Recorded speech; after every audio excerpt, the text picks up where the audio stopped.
Hare Krishna. Good morning, dear devotees. Glories to Srila Prabhupada. We will begin today right away. I have no announcements. Although I probably should mention that maybe, I can't remember, it was either 2 or 3 days ago, we lost a very wonderful Vaishnava, god brother, named Rajendra Nandana Prabhu. And he lived here in Mayapur for part of the time. I knew him from San Diego. When I visited there in the late 1980s, I used to go there quite frequently. When I would visit Los Angeles, I would go to San Diego. And he was the temple president, I believe, at that time. And he was one thing about Rajendra Nanda Prabhu, the devotees who testified over the last several days, everybody had the same thing to say about him and more. But one of the things that everyone said was he was always so happy, laughing, and very joyful to be around. And that was my experience of him even back over 30 years ago. He really relished Krishna consciousness, very dedicated servant to Srila Prabhupada, and I have no doubt, as well as others, that he's in good hands, very good hands, and certainly in the association of pure devotees. This I have no doubt. So I just wanted to mention that because it just happened just a few days ago. Externally he had cancer, and I believe he was only notified about it just a few weeks ago, that he even had it. And then it acted quite quickly from the time he was notified, and he just prepared himself, as devotees testified, and certainly his wife testified. He didn't miss a beat.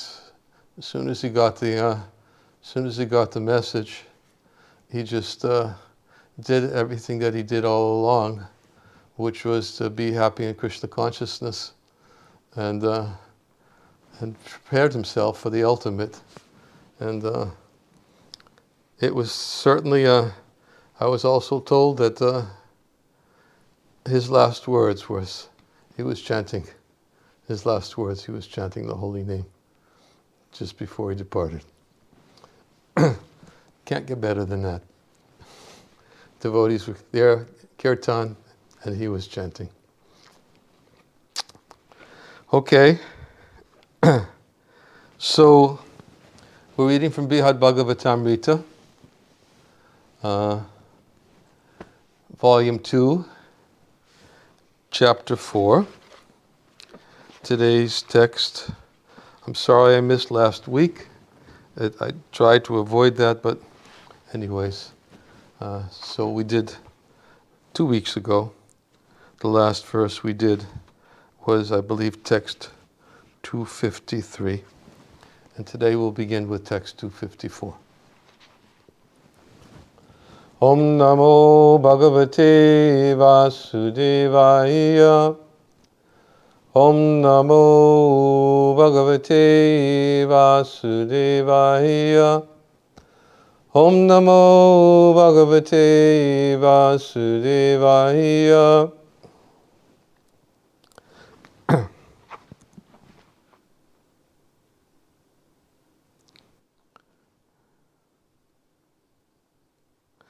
Oh, I don't know. Boy, this is quite a verse. I'm not sure of the meter. I'll just try to do something spontaneously. Sungri Vangada Jambavat Pabriti Dubis Tatro Pavishtam Sukam Shimantam Madurai Naraischa Bharatam Satrugna Yuktam Pura Dristvaham Raghunatham eva nitaram matva stuvam statstavai karno tena pidhaya dasya paraya vachanishidamuhu. Translation. There before me I saw Bharat with Shatrughna, seated comfortably with monkeys like Sugriva, Angada, and Jambavan, and surrounded by many handsome men. Thinking Bharata to be Ramachandra, Lord of the Raghus, I recited prayers addressed to that Lord, but Bharata covered his ears and repeatedly forbade me to continue saying, I am only a servant. Commentary. Gopakumar greeted Bharata with prayers suitable for Lord Ramachandra. All glories to you, great King, Emperor of all emperors, Sri Raghavendra, darling of Janaki. Bharata was shocked to hear such praise. He covered both ears with his hands and exclaimed, I am just his servant. Because Lord Bharata was sitting in a fabulous royal palace on a divine lion throne attended by many principal servants of Lord Ramachandra and by other residents of Ayodhya, it was easy for Gopakumar to mistake Lord Bharata for Lord Ram. Moreover, Bharata's beauty and dress were just like Ram's, and because Bharata is a plenary portion of the personality of Godhead, his wife is a plenary portion of the goddess Lakshmi, so she appeared just like Mother Sita. And Shatrughna, who stood by Bharata's throne, looked not much different from Lakshmi. I'm going to read the next verse also. There's no commentary, but I'll just read it. Pitastadangrein jaliman avistato nisritya vegana hanumata balat praveshito antapuram adbhutadbhutam vyalokayam tam nivaraktim prabhum. Nivarakritim prabhum. Translation. Afraid, I stood motionless with joined palms before Lord Bharata. Hanuman then quickly made me leave that place and enter the inner precincts of the city, where I saw the most amazing sight, the Supreme Lord in his form as the best of human beings. Om Ajnanatimmirandasya Gyananjana Salakaya Chaksha Unmilitam Dena Tasmai Shri Gurave Namaha Mukam Karoti Vachalam Bhangam Langayati Garim Yat Kripa Tamaham Bande Shri Gurun Dinataranam Nama Om Vishnu Padaya Krishna Prastaya Bhutale Shri Mate Bhakti Vedanta Swamin Iti Namane Namaste Saraswati Deve Gauravani Pacharine Nirvishesha Shanyavari Paschachade Satarane Jai Shri Krishna Chaitanya Prabhu Nityananda Shri Advaita Gadadhar Shivasati Gaura Bhaktavinda Hare Krishna Krishna Krishna Hare Hare Hare Rama Rama Rama Hare Hare.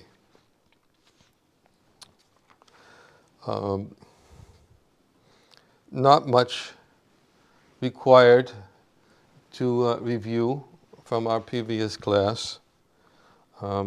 As we've already mentioned in the last two classes, Gopakumar has been told by Narada Muni to go to Dwarka and to stop in Ayodhya on his way to Dwarka in order to, as we previously explained, to accomplish two primary objectives, which were to get the blessings of and the opportunity to serve in intimate service with Lord Ramachandra and to get blessings of Lord Ramachandra, and of course to stimulate his attachment for association with Madan Gopal, which will naturally arise due to the place where he will be and due to his faithful chanting of his mantra. Then he left. He went.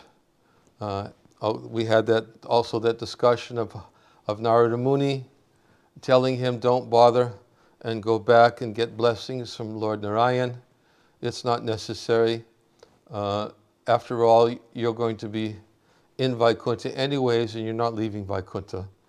And if you go back and get blessings, then you might become attracted again, and you might lose the very strong initiative that you have right now to move forward. And because the Lord understood that potential, He already told me to come here and talk to you and to tell you, don't go back. He's not there anyways. He's with somebody else, and just follow Narada's direction and don't worry about my blessings. If you have Narada's blessings, you have my blessings. And therefore, Gopakumar, on that instruction, and because of his simplicity, because of his humility, he was just immediately inclined to move forward and to proceed to his next destination.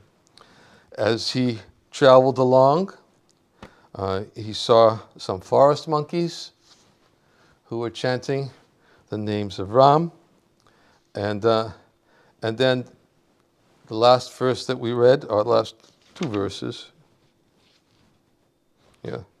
they became very attracted.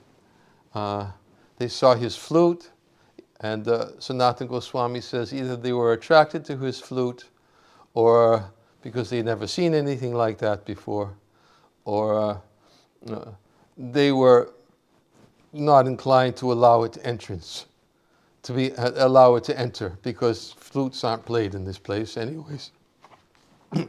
So, therefore they tried to take the flute away from Gopakumar, which he had been, of course, traveling with ever since he left Mathura originally.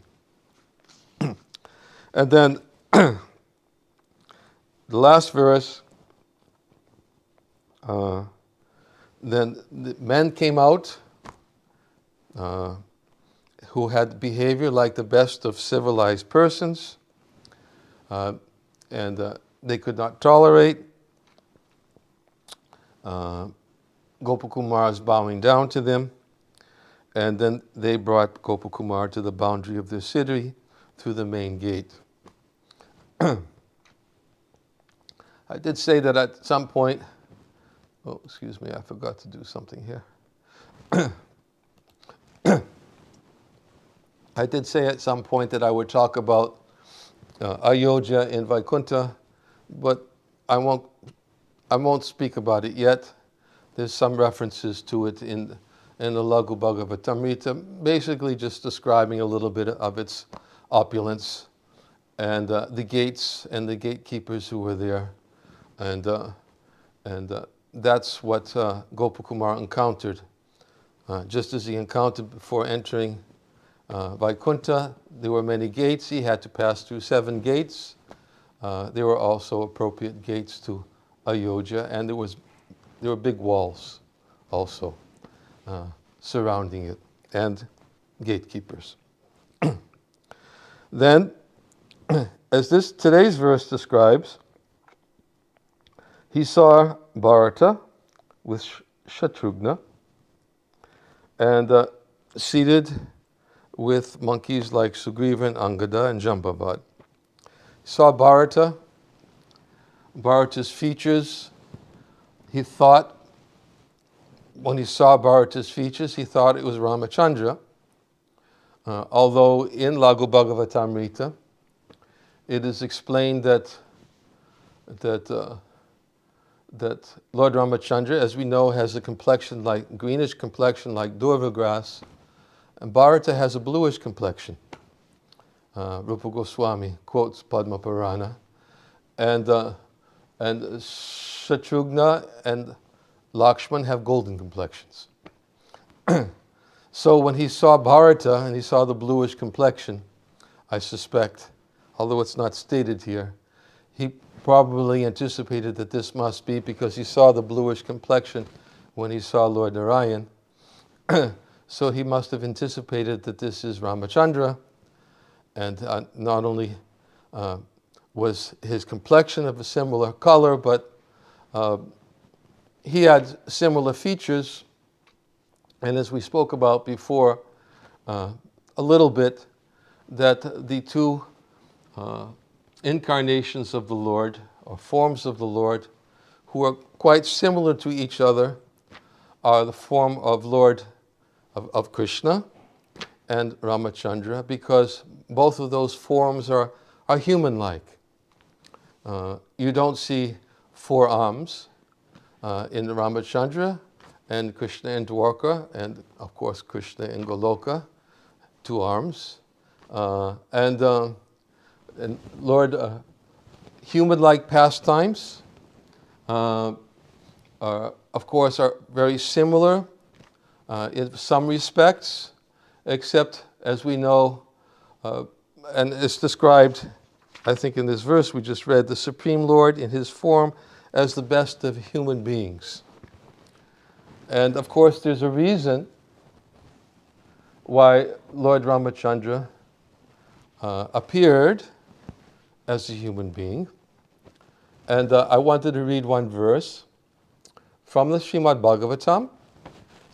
And a short commentary by Vishwanath Chakravarti Thakur, which explains a little bit about why he assumed a human-like form. Of course, I'm sure most of you know that he assumed a human-like form because of Ravana, who got a benediction from Lord Brahma that he cannot be killed by any demigod, any of the gods, or any of the other higher personalities, and because Ravana considered both humans and animals to be of no consequence, irrelevant entities, he didn't even bother to ask for a benediction that he not be killed by humans.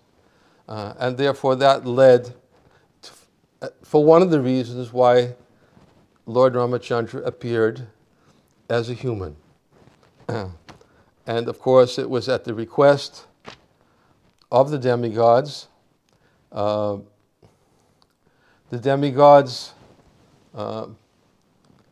they understood Ravana's benediction that he got from Brahma. And because Ravana was terrorizing the universe, terrorizing saintly persons, and he was causing such a disruption, the demigods were also quite concerned about his presence. And it just so happened that King Dasarath, who was the person that Lord Ramachandra chose to accept as his father, had no issue, had no son. He was very keen on having a son, and he was very despondent because he did not have a son who could take over the responsibilities of the kingdom. And he had this last, I guess you could call it, last-ditch effort that he was trying to make by performing a great sacrifice, invited Vashishta Rishi to come and to perform a sacrifice with the hopes that somehow they could petition Lord Vishnu, somehow to provide him with a son. And of course, the demigods and everyone else realized that an ordinary human son because a human son was required, an ordinary human son probably would be inadequate to deal with somebody like Ravana. So then they thought, why don't we petition Lord Vishnu to come personally? So at the time of this sacrifice that was being performed, all the demigods were invited. They all appeared at that place, and unseen by most, they all saw that Lord Brahma had come. They knew Brahma, to some degree, was responsible. and as most the time the demigods do, they appealed to Lord Brahma. Indra began speaking to Brahma and describing the plight. Again, unseen by most who were present at the sacrifice, they had this discussion.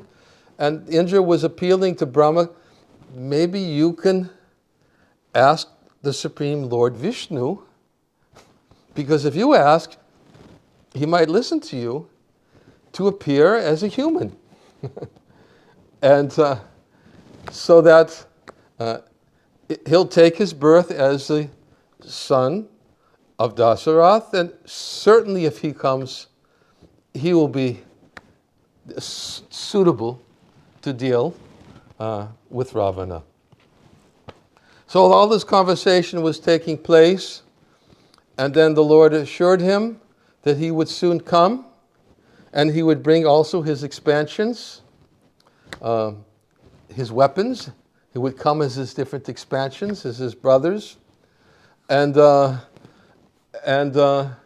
he left, and then Brahma left, and then a messenger came, appeared at the sacrifice, and he appeared holding a golden pot, and he held the golden pot out and gave it to Dasarath and said, with this contents of this golden pot, give it to your wives, and certainly you will get the fulfillment of your desires.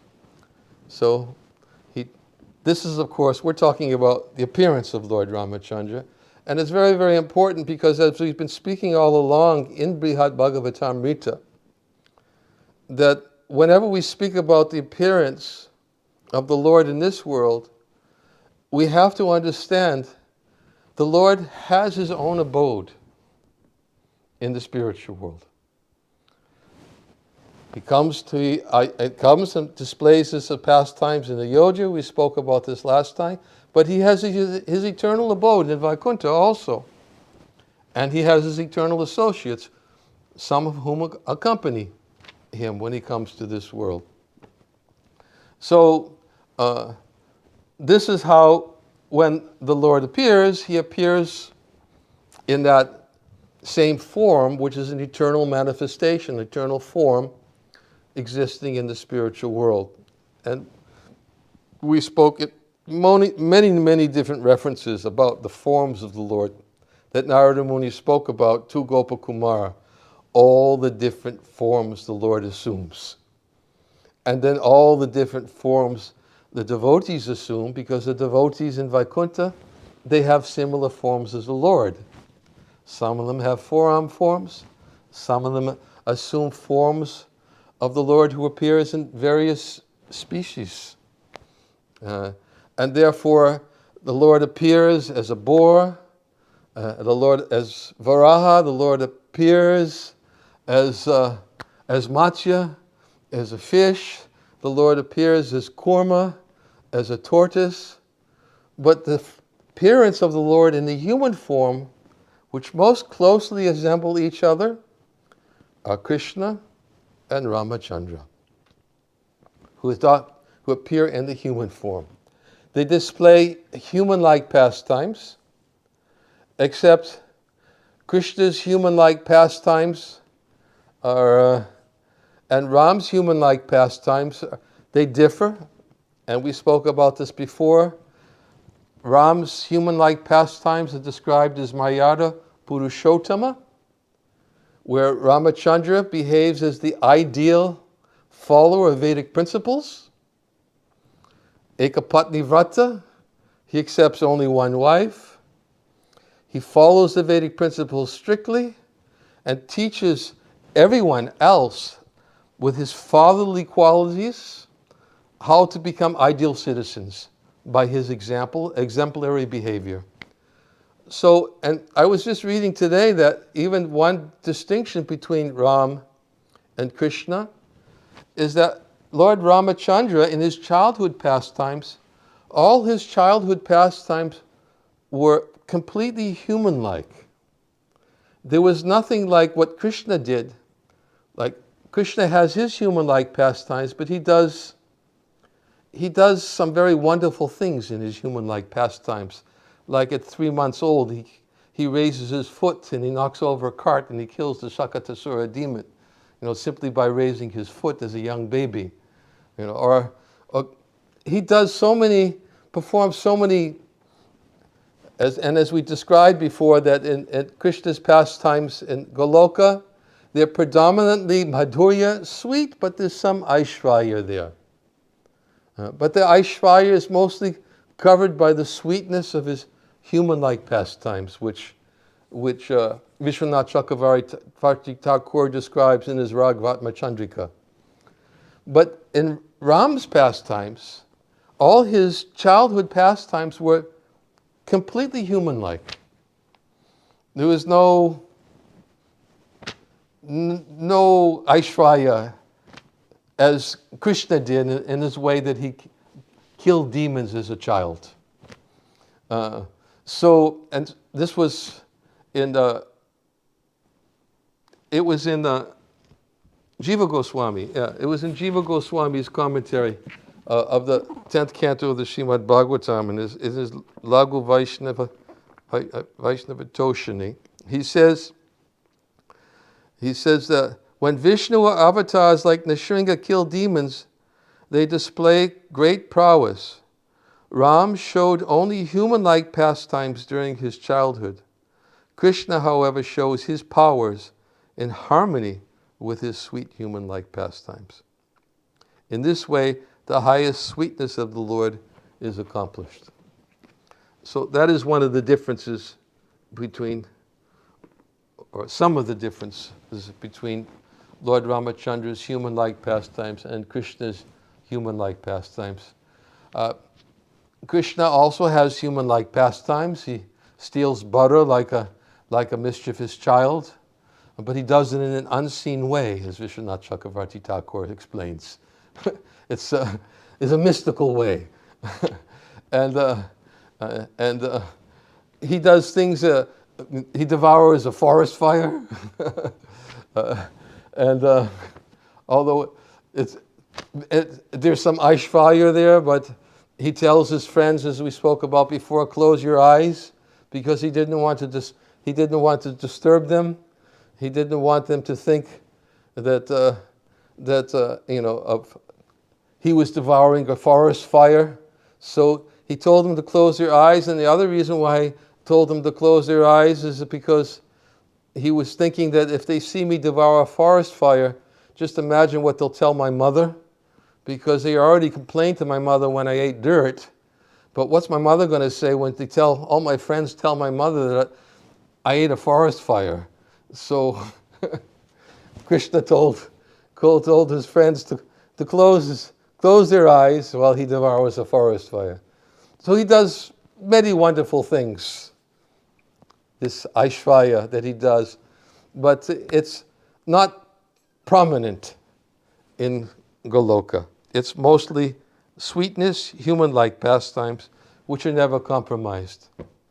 And we've always given the example that Vishwanath Chakravarti Thakur gives, that then when Mother Jasoda sees the demigods showering flower petals on her son as he's returning from the pasturing grounds with her friends, then she doesn't stop to think, why are the demigods showering flower petals on my son? She just thinks, oh, how wonderful is my son. In other words, the concept of Krishna being her son is not in any way disrupted at all by seeing flower petals coming from the sky. So there are some differences, but in the madhurya, or the sweetness of Krishna's pastimes, and in Ram's pastimes, I wanted to read, as I said, a verse from the Shema Bhagavatam. As we said, one of the reasons why Lord Ramachandra appeared was to deal with Ravana, although, as Prabhupada many times explains, the Lord doesn't have to appear to kill demons. He can easily do it without having to appear.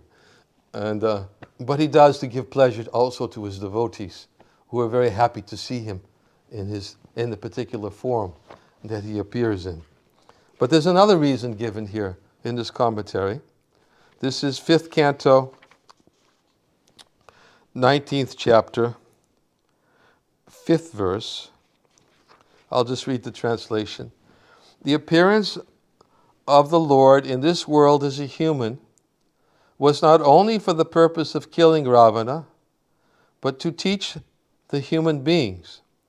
Otherwise, why would the Lord, the enjoyer, who is satisfied in himself, suffer in separation from Sita? Okay. So one was killing Ravana. Commentary. Vishwanath Chakravarti Thakur will elaborate on this. How does Ram appear in the material world? He appeared in the world with a human form, Matyavatara, not only for killing Ravana, but to teach human beings. These humans were of two types. Those who followed Dharma and the devotees. Ram appeared in order to teach Dharma by showing his nature of following Dharma. We already explained, came to teach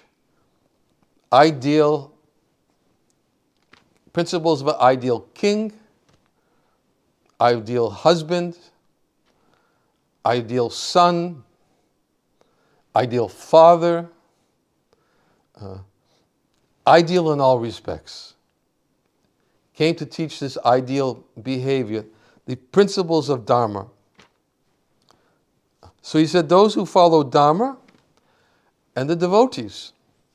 Ram appeared in order to teach Dharma by showing his nature of following Dharma, and to teach prema by showing how he was controlled by prema. Otherwise, why would the Lord, the enjoyer, the Paramatma, in his Swarup, experience suffering caused by separation from Sita? A follower of Dharma would never ignore his chaste wife and would tolerate suffering because of her. To teach this, he showed suffering in himself. That is his first point. Prabhupada speaks about this also in his commentary in the 5th canto. Prabhupada says that Lord Ramachandra taught by his example all the problems that can occur if one's attached to his wife. Says that in the same commentary to this verse. What happens? All the problems that will happen.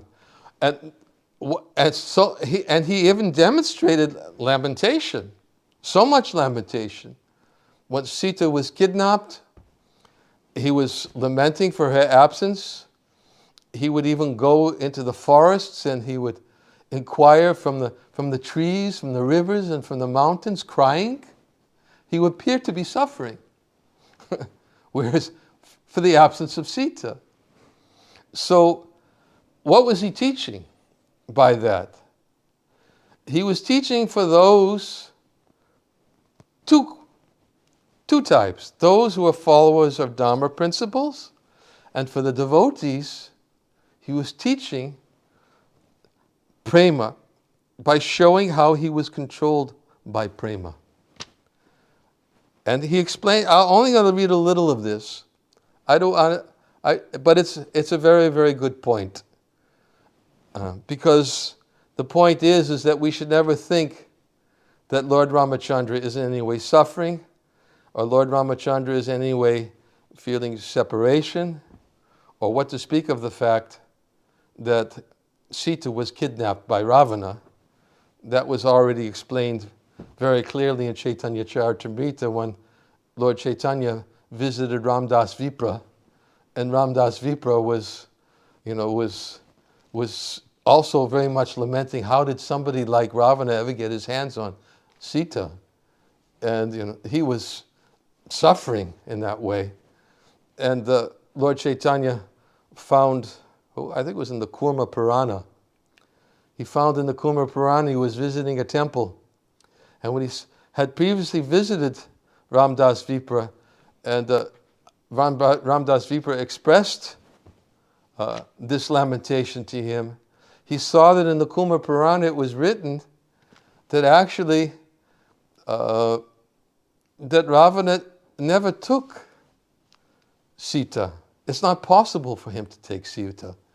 That he actually got a Maya form, Maya Sita, and took her, and the actual Sita was taken, I think, by Agni, and was protected by Agni.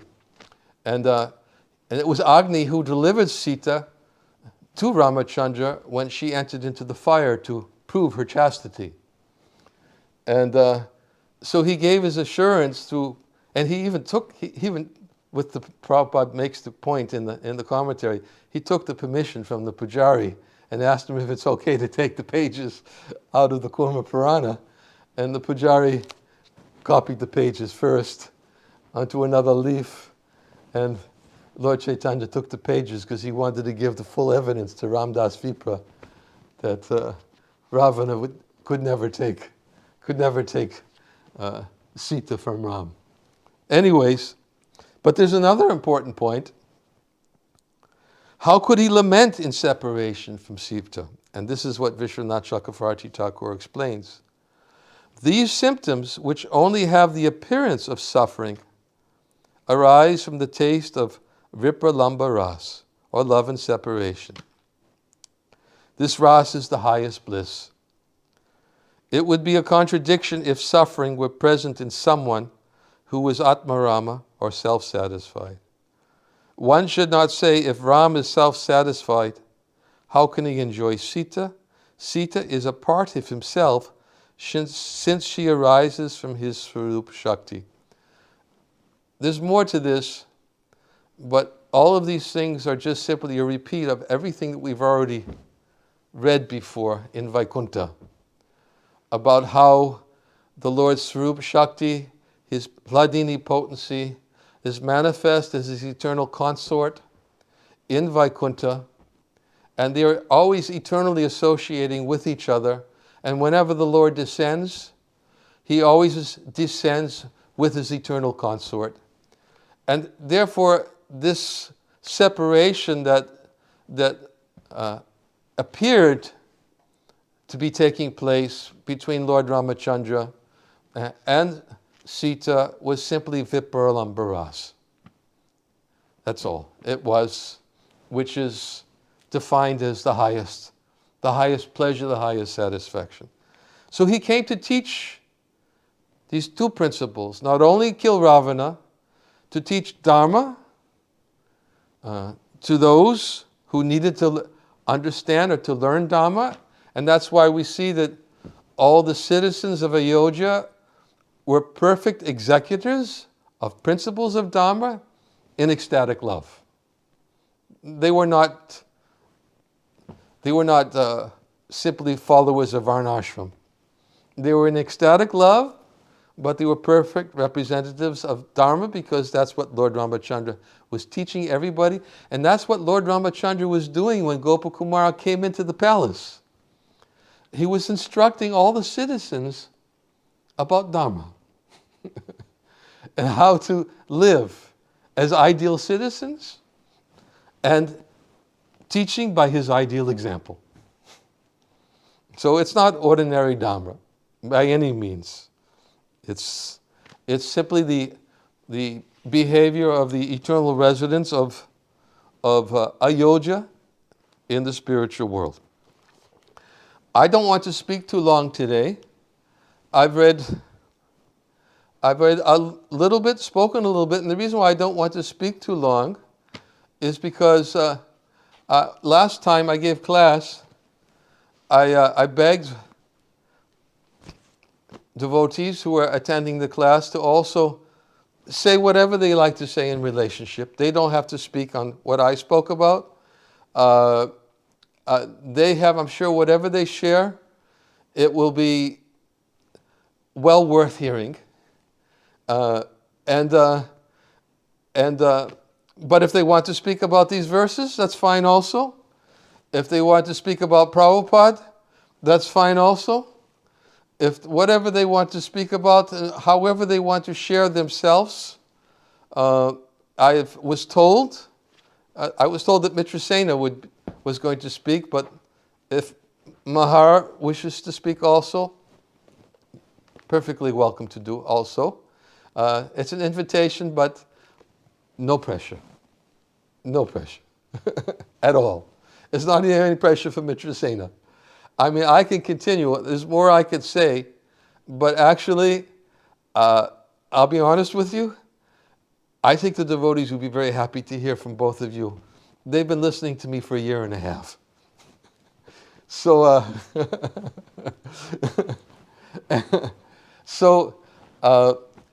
if you'll kindly speak, and I've already arranged it that your microphones are turned on, and I think you're on. And Hare Krishna. Is it working? It's working? Okay, good.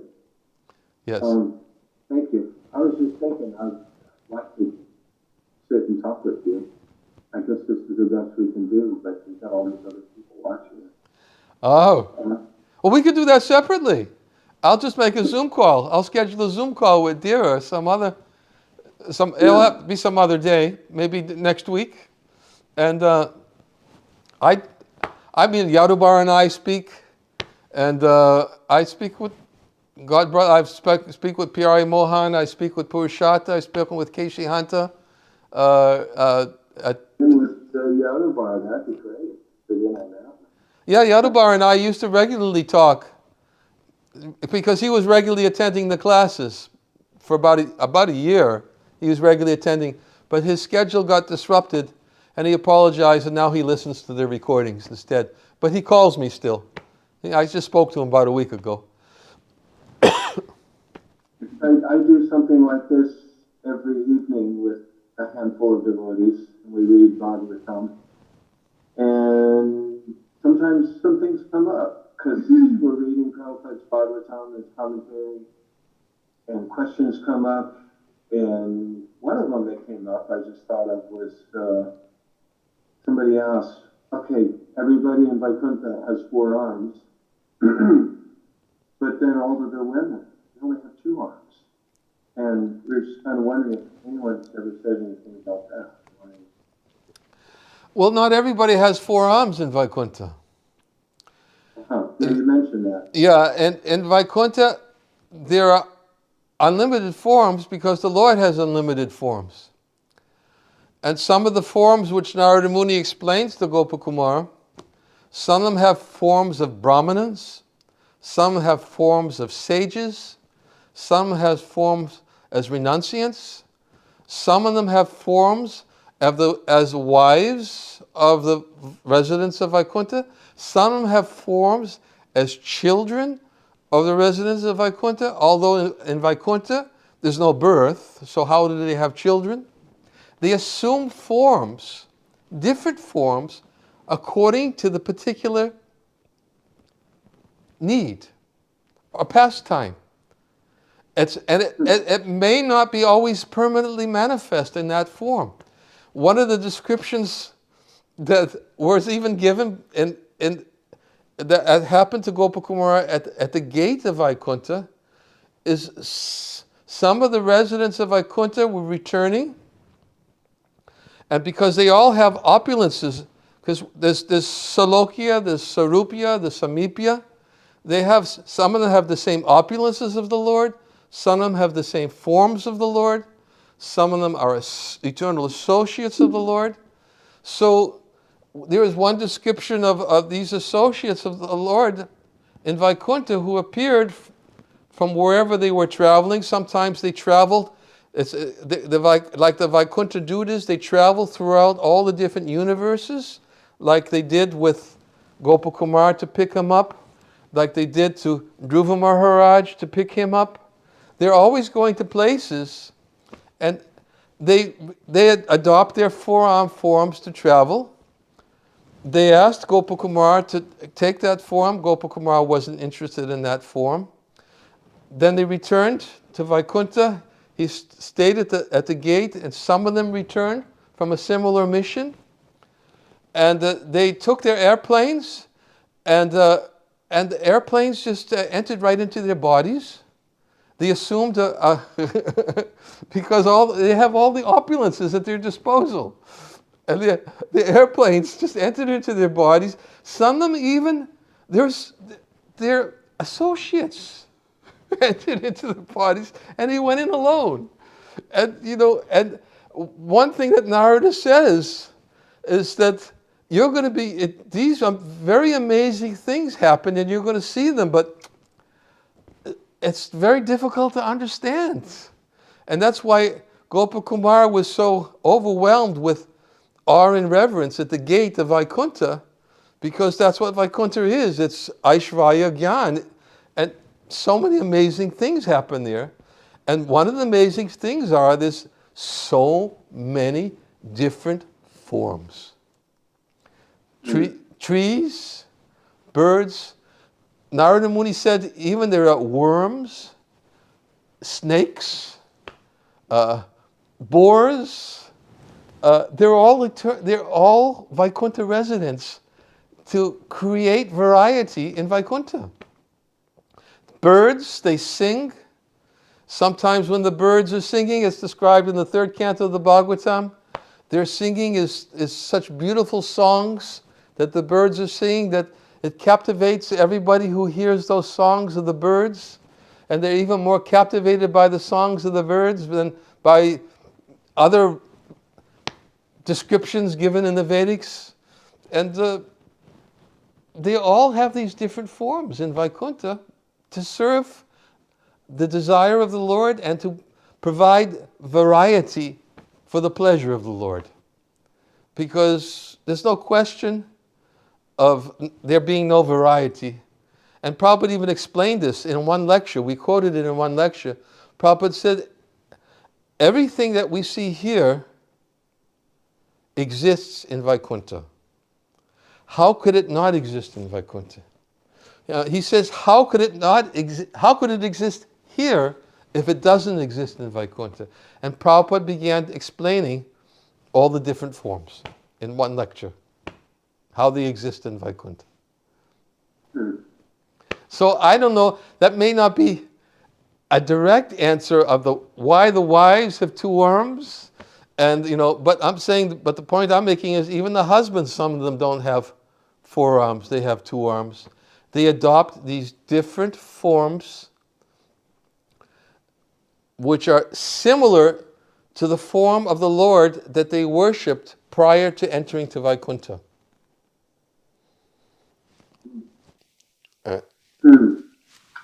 Okay, that opens it up. Because that's the section we're reading from, is the four Kumars at the gates of Vaikuntha. And yeah, the question all the demigods are asking Rama, why is it so dark? Why is it so what? The demigods ask, why is it so dark? Dark. And so Rama starts telling this story, and in the course of the story, he could have just said, because he goes on a long diversion describing what Vaikuntha is like. And like you said, the birds are all singing their songs. And then there's a temporary lull when they listen to the bees buzzing the glories of the Lord. Right. And I think it's the bees at the Tulsi flowers. We noticed there are 4 references to Tulsi in that story so far. There's one of them, and then all of the flowers, so there's more variety. But then all the flowers, they recognize how great Tulsi is. And then when the 4 Kumars come, it's the fragrance of the Tulsi that seems to be the catalyst. Everything's going on around them. They see everything, but it's smelling the Tulsi. For some reason, that's what gets all the credit for their transforming. And then later on, when they're offering prayers, they said, all right, the 4 Kumaras say, we've cursed some innocent people. You can give us any punishment you want, but just make sure 4 things, they said. Let our hearts and our minds always be at your lotus feet. Let our words be like tulsi leaves that are decorated by being at your lotus feet, always. So there's the 4th reference to Tulsi. And then they said, let our ears always be full of hearing about you.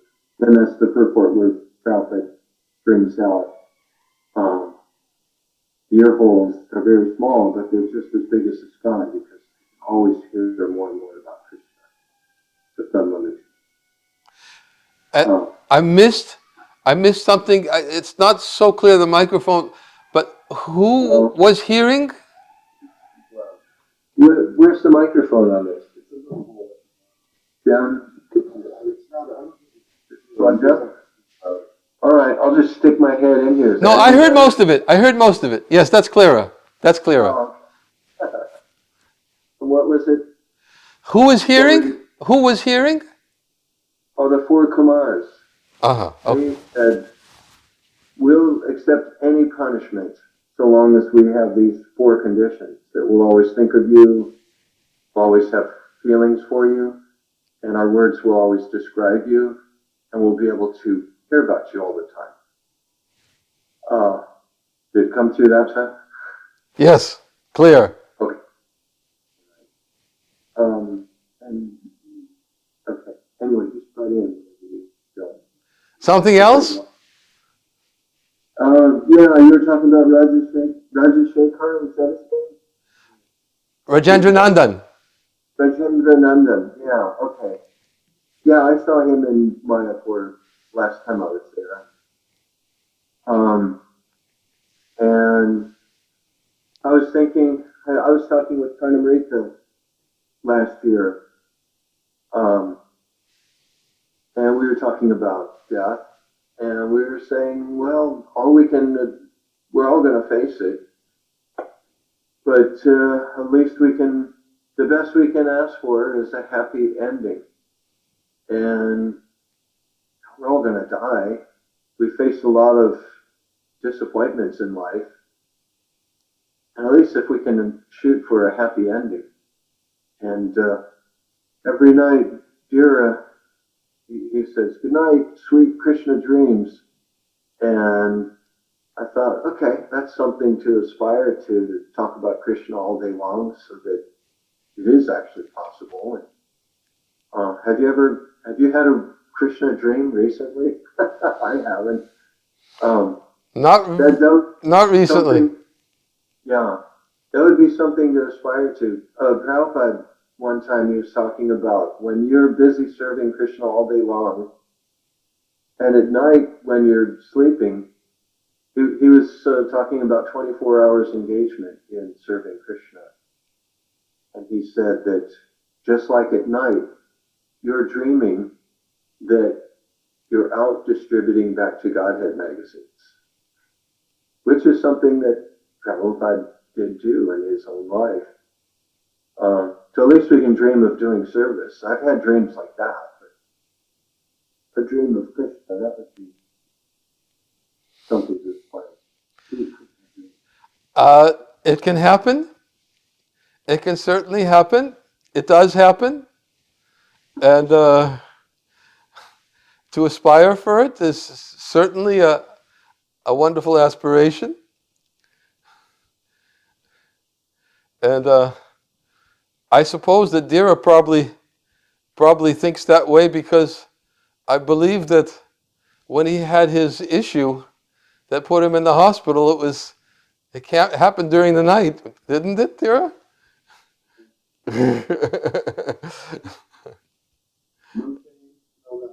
Huh? What was happening? I did. I did. Your microphone is not picking you up. Oh, I dreamed of going to Tuesday when I was in Turkey. That was pretty amazing because the devotees that were praying for Lord Tuesday so strongly to protect me. And I had a dream that he came and sat on my chest and protected me. They are pulling me for a picture of Lord Tuesday with me. I know a lot of devotees have reported dreaming of Shiva. Dira, you got to get closer to the microphone. He's confused. I'm not sure. You have to say something. I know a lot of devotees have mentioned moving coins. A lot of devotees have mentioned dreaming of Srila Prabhupada. They're so fixed on Srila Prabhupada's service. Especially at the time when we lived, we were really focused on Prabhupada. We didn't want to lose him. And I remember almost all the devotees had dreams of Prabhupada. I also remember having a couple of dreams of Prabhupada entering into my life and accepting some small service. I remember he sat on the place where I used to take rest at the Ramachandra in my dream, and he laughed and he stuck his feet out for me to get a massage. And I just started massaging him, and I got so excited I woke up. And I was trying to get back to sleep. I'm convinced Prabhupada makes the rounds. Yeah. Very personal way. We have these kind of exchanges. We don't have to do with Krishna too, to the degree that we're focused on him mentally. Mahar, would you like to say something? Well, I wasn't prepared to speak, but I did want to say that I'm grateful for your association, and I appreciate how you always take special care of the Prabhupada disciples. I know you take good care of all your disciples and students, but you are so kind to all of us, and I've noticed that about you over the years. And yeah, I just appreciate your association. Hare Krishna. Thank you. We just had Kripanidhi with us for our last two festivals here. Also, he huh? It was ecstatic. We watched it. We watched it. Oh, you watched it. You watched it. Yeah. It was ecstatic. Kripa is a fantastic Vaishnava. Yeah. Yeah, he just sent me a message today thanking me and says he's definitely going to come again. He was very happy. Good. Very happy to come. I sent him a message actually thanking him for coming. True devotee. I was with Kripanidhi in the late 80s. When I was the GBC of Montreal, he was the temple president. Of course, we didn't have a GBC temple president relationship. It was just friends. Just friends. And it was nice. It was nice. We always had a friendly relationship. And he was there for some time. I can't remember how long it was, but so I had the opportunity to spend time with him then. I think it was in maybe 88. Yep. 88. We went up there. So Indian had gone there also at that time. He was in Montreal. And we went up with you, actually. Oh, with the GBC town. Uh-huh. Yeah, I drove you up there a couple of times. Uh-huh. Oh, that's right. That's right. Yeah, because Kalindi and Varuni were in Montreal. I Well, forgot. that's not why we were going. We were going to help you with the DBT baby. But No, but I it just, was that, yeah. I forgot that they were there too. yeah. So me and Brody were there, and what did they call you? The Gopis? They were serving Radha Manohar every morning, freezing cold. Two Caribbean girls from Guyana, freezing out there, serve Radha Manohar. It was a nice time. It was a small temple, but it was a good rapport with the folks. And we would help try to iron up whatever problems were there out there. So it was nice. Yeah, Kupa, I think, went to become the president of Delhi maybe 85, 86, sometime like that. Uh-huh. And then he went to Sharanagati. Yeah, after that. Anything else, Mr. Sena Prabhu, you'd like to share about your readings? Well, what Darren just brought up, about you ironing things out in your GDC duty and you were visiting us in Grandpa Village many years ago, and you talked about being in charge in Russia and overseeing all of these temples. You said, well, no, as soon as you get there, I got this problem and this problem and this problem. And you said, okay, we'll deal with that in a couple of, but first, and then you made a motion of opening up a valve. And then the Krishna could come. And I just poured it on everybody. And then all the problems go away. I think that's a really good strategy. I've tried to use that. People come to me with problems. Okay, just a minute. Let's read this. We're reading this and we just read for a while, and then for a while the problems do just go away. It really does work.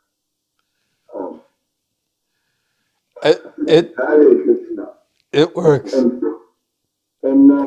see they're always collecting more ammunition.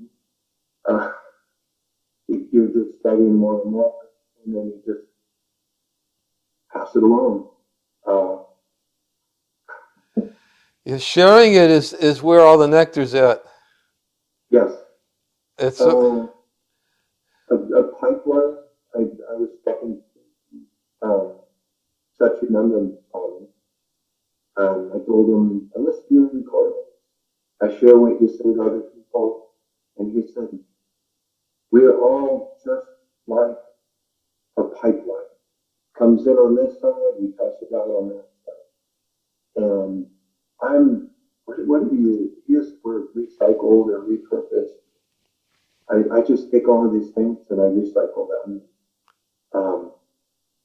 I steal everything. None of them are my own inventions.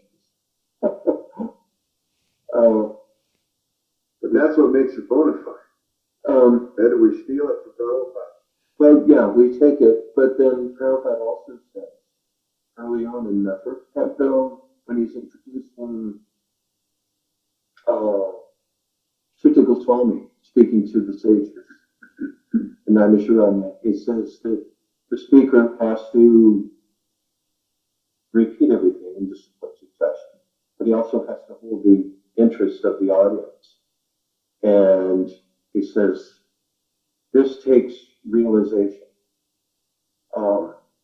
Not just to repeat it like a parrot, but to adjust it so the audience can understand it. And you have to understand it yourself in order to be able to tweak it, adjust it. And then his final thing, this takes realization. So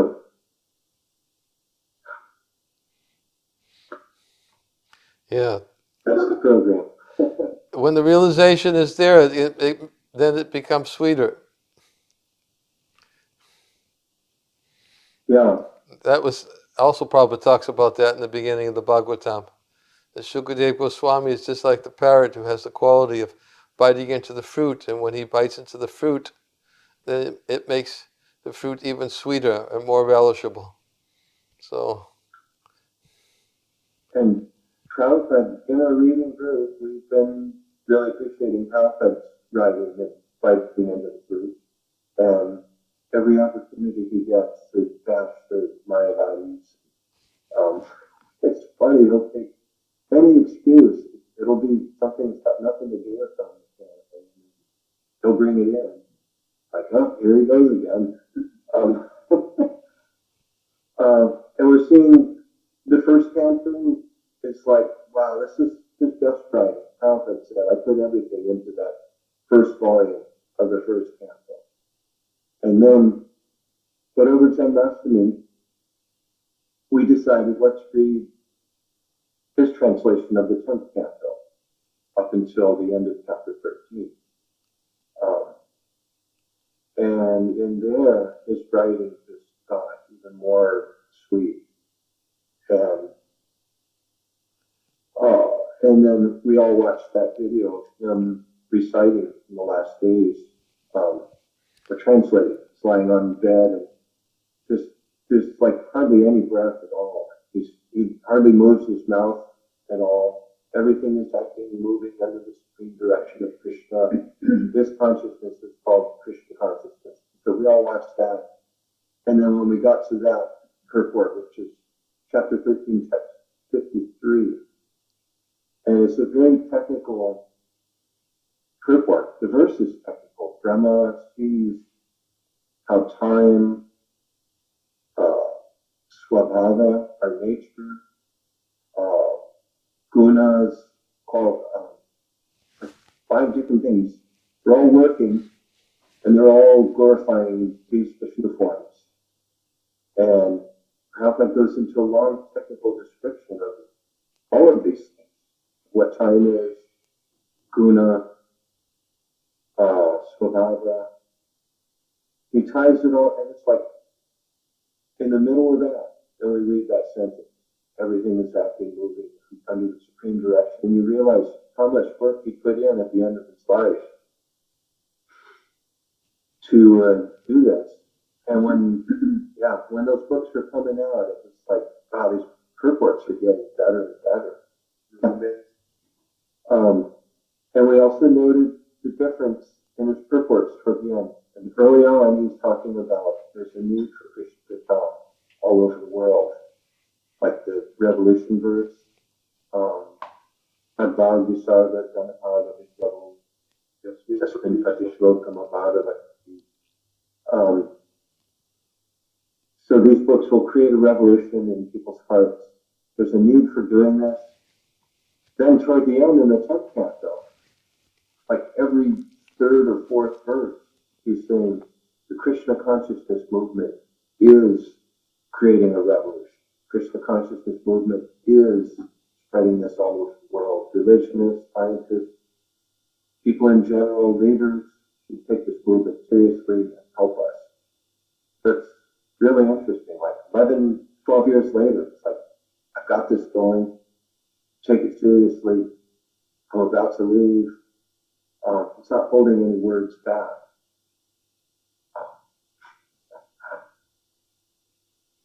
Yeah, and like he said in one of those conversations, this old man is sitting here, still beating this drum. How do you the iPhone first? So if anyone wants to join the reading group, look me up on Facebook. Are you reading from the 10th canto, 13th chapter right now? Or are you reading from the 3rd canto? No, we did that leading up to Jannastami. Then on Prabhupada's appearance day, we read the Mayapur. And I said, well, let's read about what was going on in Prabhupada's life while he translated that. So we started reading in January 1977, which was when he started translating the 10th canto in Bhubaneswar. And we read all the way up to the end of his life. And so some of these are brand new people that never heard the story, and everybody was emotionally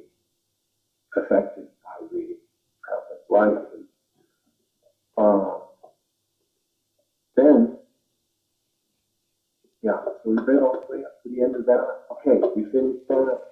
Now let's finish up reading up to the end of chapter 13. So, having read about the deprogrammers and what was going on in Prabhupada's life, then you read those purports from Prabhupada talking about the deprogrammers and the court case. He brings that up. Yeah, really, really interesting. There's also that purport Prabhupada talks about one having to protect Krishna.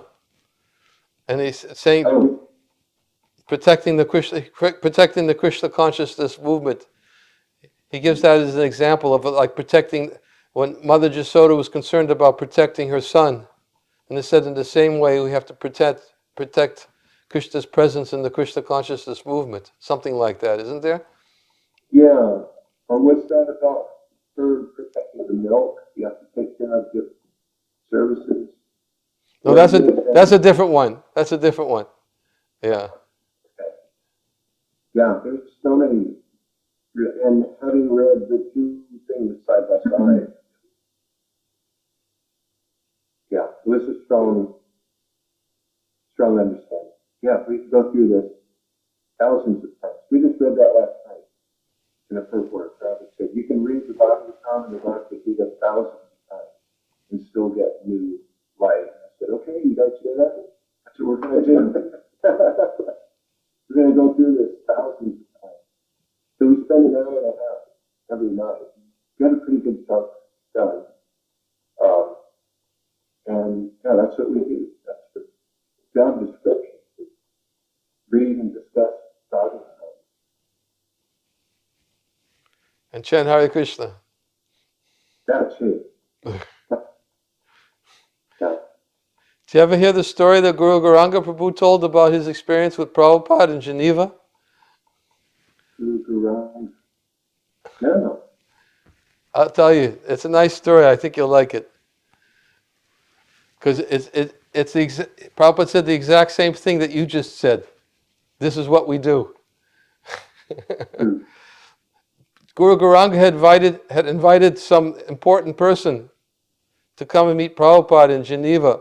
He was inviting all these important people because he invited Prabhupada to Switzerland. And before Prabhupada's arrival, he was going around and kind of soliciting all these different people, important diplomats and professors. So he wanted to get this one particular person to come. And finally, after some pushing, he convinced him to come when Prabhupada would come. So the time came when Prabhupada visited, and then this person, I can't remember who his name was, what his name was, or what his position, but he was an important, influential person. And he told him, he said, when you come before the spiritual master, he said, you should ask him questions. He was kind of preparing everybody. This is what you do. Please come with questions. So this person came. Guru Gauranga invited him to the room. Prabhupada was sitting behind the desk. The gentleman sat down. And then, so Prabhupada said, do you have any questions? And the gentleman said, no. And,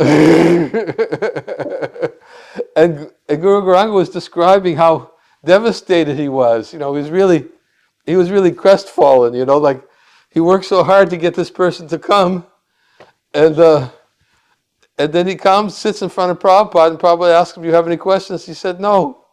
So then Prabhupada turned to Guru Gauranga and said, give me the harmonium.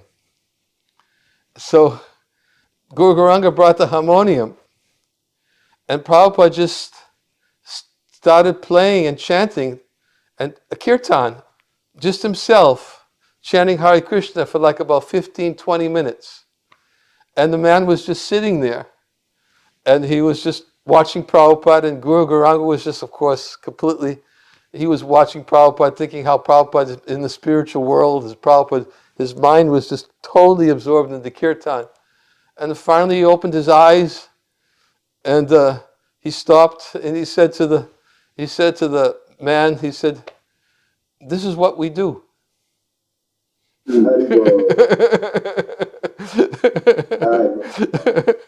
And that was it. And then he turned to Guru Gauranga and said, give him prasadam. So I was thinking by this story that no questions asked, all answers given. It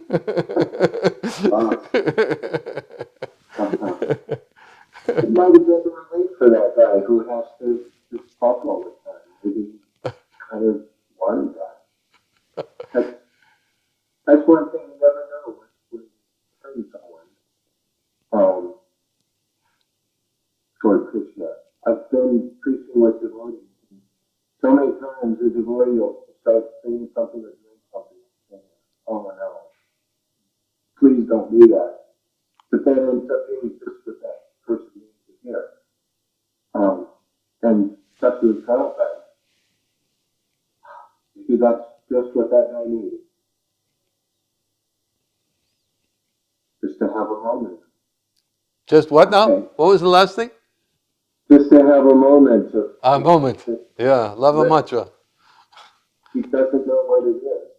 Like, yeah, I like this. So I'm just a devotee. Yeah. I just thought, I completely forgot. I have a, Dhammatarasakam starts in about 12 minutes. And it's usually online and it's on this channel. And I forgot that now that we're an hour later, that anyways, yeah, it starts in 12 minutes. And I think the devotees have to get everything together. They have to get the internet together and the channel and the camera. So I have to end. But People, good to see you and to see everybody else. Devotees keep going. I mean, see everybody. Yeah. Yeah, we want to see everybody. Really want to see you. Really want to be with you. Hare Krishna. So, well, looking forward to see you next week. Maybe you could, I don't know if you'd like to speak again next week. And I'll leave it completely open. No pressure.